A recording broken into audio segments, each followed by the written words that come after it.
जय श्री राधा रानी सरकार की, जय श्री कृष्ण भगवान की, जय श्री लक्ष्मी नारायण जी भगवान की, जय तुलसी माता की, जय कार्तिक मास महत्म की। मंदिर श्री बंसी वाले महात्मा यूट्यूब चैनल की ओर से आज हम आपको कार्तिक मास महत्म के 20वें अध्याय की परम सुंदर कथा को सुनाने जा रहे हैं। कार्तिक मास के इस पावन समय में अपने मन को भगवान के चरणों में लगाकर अपना उद्धार किया जा सकता है। भगवान तो स्पष्ट कहते हैं कि 84 लाख योनियों में मनुष्य शरीर सबसे श्रेष्ठ माना जाता है। मनुष्य योनि सबसे श्रेष्ठ मानी जाती है क्योंकि बाकी सभी योनियों में नए कर्म करने का अधिकार नहीं है। बाकी सभी योनियां भोग योनियां हैं। जो कुछ पहले कर्म किए हैं उनका फल वो बाकी सब भोगते हैं। केवल मनुष्य योनि ही ऐसी है जिसमें नए कर्मों को करके भगवान को प्रसन्न किया जा सकता है। पूरी श्रद्धा भावना से भगवान की भक्ति करके भवसागर से पार हुआ जा सकता है। तो कार्तिक मास के इस पावन समय में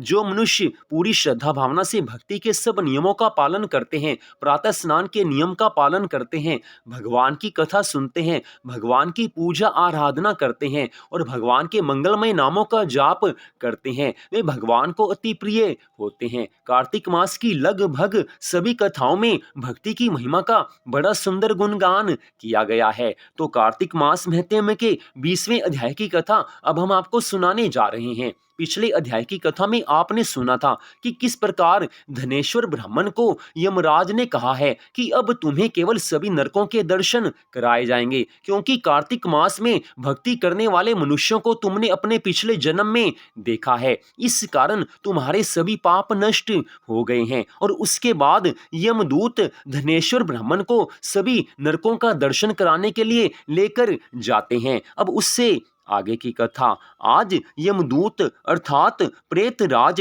धनेश्वर ब्राह्मण से कहने लगे हैं कि हे धनेश्वर, महान भय देने वाले इन घोर नरकों की ओर दृष्टि डालो। इनमें पापी पुरुष सदा यमराज के सेवकों द्वारा पकाए जाते हैं। यह जो भयानक नरक दिखाई देता है इसका नाम तप्त बालुक है। इसमें ये पापाचारी जीव अपने शरीर के दग्ध होने के कारण क्रंदन कर रहे हैं। जो मनुष्य बलि वैश्वदेव के अंत में भूख से दुर्बल हो घर पर आए हुए अतिथियों का सत्कार नहीं करते, वे अपने पाप कर्म के कारण इस नरक में कष्ट भोगते हैं।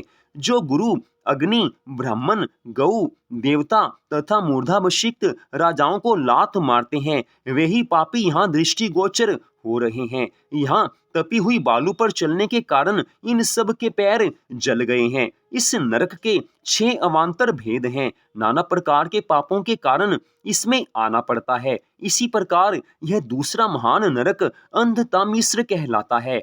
देखो, यहाँ सुई के समान मुंह वाले कीड़ों के द्वारा पापियों के शरीर विदीर्ण हो रहे हैं। यह नरक भयानक मुख वाले अनेक प्रकार के कीटों से ठसाठस भरा हुआ है। घोर पापियों को यहाँ पर लेकर आया जाता है। यह तीसरा क्रकच नामक नरक है। यह भी बड़ा भयानक दिखाई देता है। इसमें ये पापी मनुष्य आरे से चीरे जाने का कष्ट भोगते हैं। 80 पत्रवन आदि भेदों से यह नरक 6 प्रकार का बताया गया है। जो दूसरों का पत्नी और पुत्र आदि से तथा अन्यान्य प्रियजनों से विछोह कराते हैं, वही लोग यहाँ कष्ट भोगते हैं। तलवार के समान पत्तों से इनके अंग छिन्न भिन्न हो रहे हैं और इसी भय से ये इधर उधर भाग रहे हैं। देखो, ये पापी कितने कष्ट भोगते हैं और किस प्रकार इधर उधर क्रंदन करते फिरते हैं। जिसने पाप किया है उसको पाप का फल तो भोगना ही पड़ेगा। कोई मनुष्य ऐसा नहीं है कि जिसने पाप किया हो और उसको नरक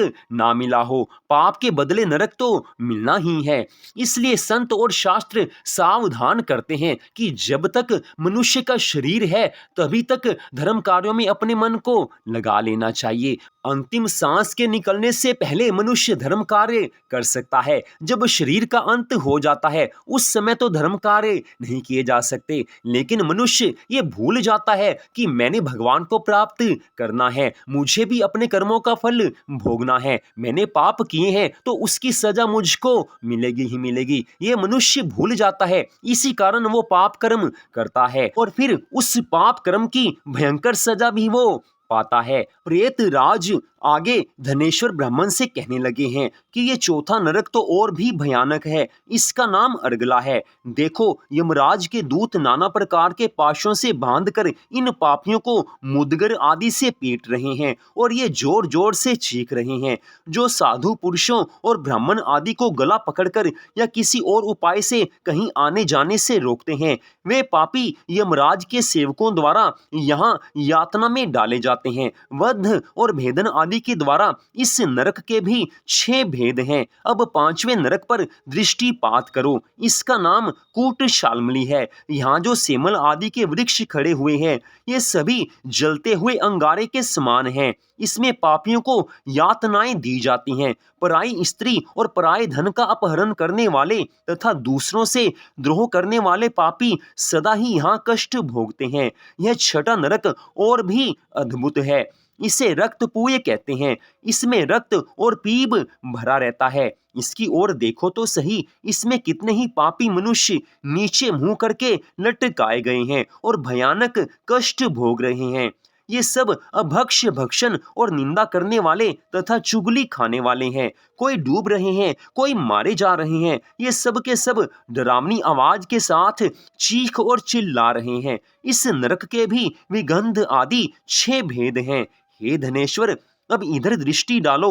यह भयंकर दिखाई देने वाला 7वां नरक कुंभी पाक है। यह तेल आदि द्रव्यों के भेद से 6 प्रकार का है। यमराज के दूत महापापी पुरुषों को इसी में डालकर औंटाते हैं और वे पापी इसमें अनेक हजार वर्षों तक डूबते उतरते रहते हैं। देखो, वे भयानक नरक सब मिलकर 42 हैं। बिना इच्छा के किया हुआ पातक शुष्क कहलाता है, अर्थात बिना इच्छा के जो पाप हो जाता है वो शुष्क कहलाता है, और इच्छा पूर्वक अर्थात जानबूझकर किए हुए पाप को आर्द्र कहा गया है। आर्द्र और शुष्क आदि भेदों से प्रत्येक नरक 2 प्रकार का है। इस प्रकार ये नरक पृथक पृथक 84 की संख्या में स्थित हैं। प्रकीर्ण, अपांक्तेय, मलिनीकरण, जाति भ्रंशकर, उपपातक, अतिपातक और महापातक, ये 7 प्रकार के पातक माने गए हैं। इनके कारण पापी पुरुष उपयुक्त 7 नरकों में क्रमशः यातनाएं भोगते हैं। हे धनेश्वर ब्राह्मण, तुम्हें कार्तिक मास के व्रत करने वाले पुरुषों का संसर्ग प्राप्त हो चुका था, अर्थात तुमने कार्तिक मास की भक्ति करने वाले वैष्णव पुरुषों को धर्म के सब कार्य करते हुए देखा था। इस कारण अधिक पुण्य राशि संचय हो जाने से नरकों के कष्ट से तुम्हें छुटकारा मिल गया। आज यमदूत धनेश्वर ब्राह्मण से कहने लगे हैं, ये सब कार्तिक मास में भगवान की भक्ति की ही महिमा है कि भक्ति करने वाले पुरुषों को देखकर भी पापी मनुष्य अपने पापों से छूट जाते हैं और भगवान के धाम को प्राप्त हो जाते हैं। इतनी कथा सुनाने के पश्चात भगवान श्री कृष्ण जी सत्यभामा से कहने लगे हैं कि हे सत्यभामा, इस प्रकार प्रेतराज धनेश्वर को नरकों का दर्शन करवाकर उसे यक्षलोक में ले गया तथा वहां जाकर वह यक्ष हुआ है। तो यहीं पर आज की इस कथा का विश्राम होता है। अगले भाग में आप इससे आगे की कथा को सुन पाएंगे। तो इस कथा में स्पष्ट बताया गया है कि मनुष्य ने जो कुछ पाप कर्म किए हैं उसका फल तो भोगना ही पड़ेगा। कोई ये नहीं कह सकता कि मुझसे जाने अनजाने में पाप हुए हैं। अगर अनजाने में पाप हुआ है तो उसका बुरा फल कम मिलता है, लेकिन जानबूझकर पाप किया है तो उसका फल तो बहुत ज्यादा भुगतना ही पड़ता है। और सबसे बड़ी बात यह है कि चाहे कोई इंसान अच्छा कर्म करे चाहे कोई बुरा कर्म करे, उसका फल केवल उसी को भोगना ही पड़ता है। और साथ में इस कथा से स्पष्ट मालूम होता है कि भगवान की भक्ति करने वाले भक्तों का संग करने से मनुष्य अपने कर्मों को सुधार सकता है, अपने जीवन को सुधार सकता है। भगवान की कथा सुनना भी सत्संग है। भगवान के भक्तों के साथ कुछ पल का संग मिल जाए वो भी सत्संग है। अगर आपका कोई मित्र या रिश्तेदार भगवान की भक्ति की बात आपसे कह रहा है तो आप भी भक्ति की चर्चा कीजिए, ये भी सत्संग कहलाता है। सत्संग का मतलब ये नहीं कि हजारों लाखों या सैकड़ों लोग बैठे हों और कथावाचक कथा कर रहे हों। सत्संग का मतलब ये है कि जहां पर सच्ची बात हो रही हो, जहां पर भगवान की बात हो रही हो, जहां पर ठाकुर जी की चर्चा हो रही हो, वही तो सत्संग है। चाहे वहां पर 2 लोग हों चाहे या फिर उससे ज्यादा हों। तो भगवान की भक्ति करने वाले पुरुषों का संग सदा ही कल्याण ज्ञान की प्राप्ति करवाने वाला है। तो अगले भाग में आप आगे की कथा सुन पाएंगे। मंदिर श्री बंसी वाले महात्मा यूट्यूब चैनल की ओर से आज की इस परम सुंदर कथा को सुनने के लिए आप सबका हार्दिक धन्यवाद। भगवान श्री राधा कृष्ण जी की, भगवान श्री लक्ष्मी नारायण जी की, तुलसी माता की अनंत कृपा सदा आप सब पर, आपके परिवार पर बनी रहे। इसी मंगल कामना के साथ जय श्री राधा रानी सरकार की, जय श्री कृष्ण भगवान की, जय श्री लक्ष्मी नारायण जी भगवान की, जय तुलसी माता की, जय कार्तिक मास महत्म की। जय जय श्री राधे, जय जय श्री राधे, जय जय श्री राधे श्याम।